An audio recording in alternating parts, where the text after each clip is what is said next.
কাদরিয়াকে পাবে, চিশতিয়াকে পাবে, নকশবন্দ পাবে, মুজাদ্দিদিয়া পাবে, এনায়েতপুরি পাবে, শম্ভুগঞ্জ পাবে, চন্দ্রপাড়া পাবে, আটরশি পাবে, কালন্দরিয়া পাবে, হক্কানি মুর্শিদ ওলি আল্লাহ পাবে। কিন্তু আমার অনেকেই মনে করে আল্লাহর ওলিদের আলোচনা এইটা কোরআনে হাকিমের ভিতরে নাই। সম্মানিত বাবাজিরা, আমি ছোট্ট মানুষ, একটা একটা করে আয়াত তেলাওয়াত করি, তাহলেই বুঝতে পারবেন আল্লাহর ওলিদের আলোচনা কোরআনে হাকিমের ভিতরে আছে কি না। নাম্বার 1, আলা ইন্না আউলিয়া আল্লাহি লা খাউফুন আলাইহিম ওয়ালা হুম ইয়াহজানুন। এই আয়াতের ভিতরে আমার আল্লাহ আল্লাহর ওলিদের সম্পর্কে আলোচনা করেছেন। আল্লাযীনা আমানু ওয়া কানু ইয়াত্তাকুন। এই আয়াতের ভিতরে আমার আল্লাহ আল্লাহর ওলিদের সম্পর্কে আলোচনা করেছেন।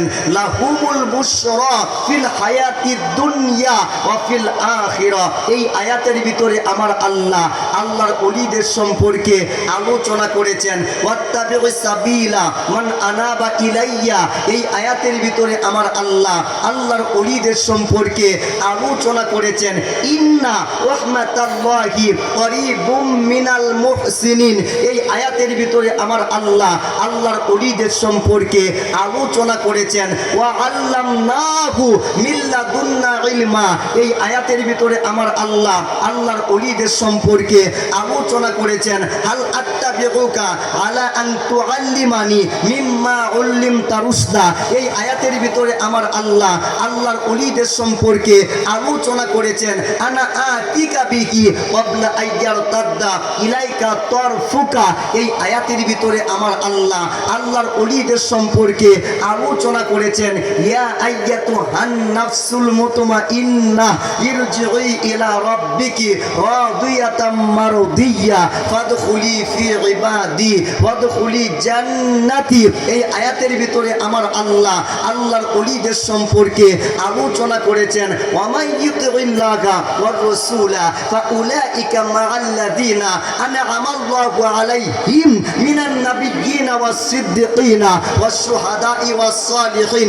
এই আয়াতের ভিতরে আমার আল্লাহ আল্লাহর ওলিদের সম্পর্কে আলোচনা করেছেন। ফামা বাকাত আলাইহিমুস সামাউ ওয়াল আরদু।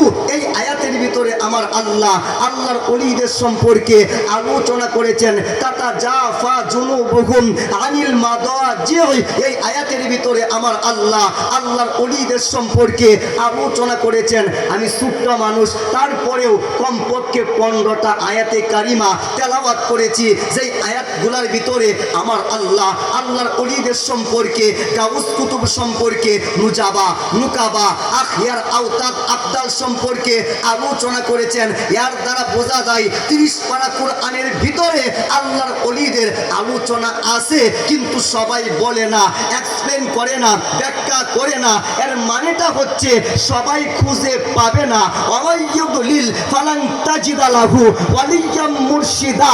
আমার আল্লাহ যার কপালে হেদায়েত রেখেছে এরাই একমাত্র কাদরিয়াকে পাবে, চিশতিয়াকে পাবে, নকশবন্দ পাবে, মুজাদ্দিদিয়া পাবে, এনায়েতপুরি পাবে, শম্ভুগঞ্জ পাবে, চন্দ্রপাড়া পাবে, আটরশি পাবে, কালন্দরিয়া পাবে, হক্কানি মুর্শিদ ওলি আল্লাহ পাবে। কিন্তু আমার আল্লাহ যার কপালে হেদায়েত রাখে নাই, 30 পারা কোরআন পড়তে পারে, হাসান পাবে না, হুসাইন পাবে না, আহলে বায়াত পাবে না, পাক পাঞ্জাতন পাবে না। কথা বলেন ঠিক কি না? আল্লাহর ওলি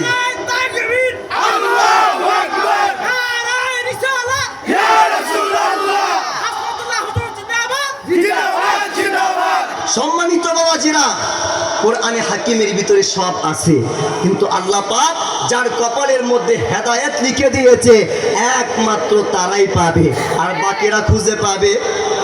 কথা বলেন না, খুঁজে পাবে না। এবার আমাদের অনেকে জানতে মন চায়, বুঝতে মন চায়, আলোচনা করতে মন চায়। হুজুর, আপনি যে আল্লাহর ওলিদের কথা বলতেছেন, এই আল্লাহর ওলি মূলত কারা? পরিচয়টা কি? হাকিকতটা কি? রহস্যটা কি? মারেফতটা কি? আসল ঘটনা কি? একটু এক্সপ্লেন করে দেন, একটু ব্যাখ্যা করে দেন, একটু পরিচয় দিয়ে দেন। আমরা আমাদের সমাজে আল্লাহর ওলিদের পরিচয় না জানার কারণে আবল তাবল কথা বলি, আছে না নাই? আমরা এমনও কথা বলে ফেলি, আল্লাহর ওলির দরবারে গিয়ে কি হবে, তারা তো পরকালের ময়দানে তোমাদের কোনো উপকার করতে পারবে না। এই রকম কথা আপনার আমার সমাজের ভিতরে আছে না নাই? দেখেন, এটা হচ্ছে সমাজের কথা, কিন্তু আল্লাহ পাক বলে আলা, সাবধান, হুশিয়ার, ইন্না, নিশ্চয়ই, আউলিয়া আল্লাহ, যারা আমার ওলি হয়ে যায়, গাউস কুতুব হয়ে যায়,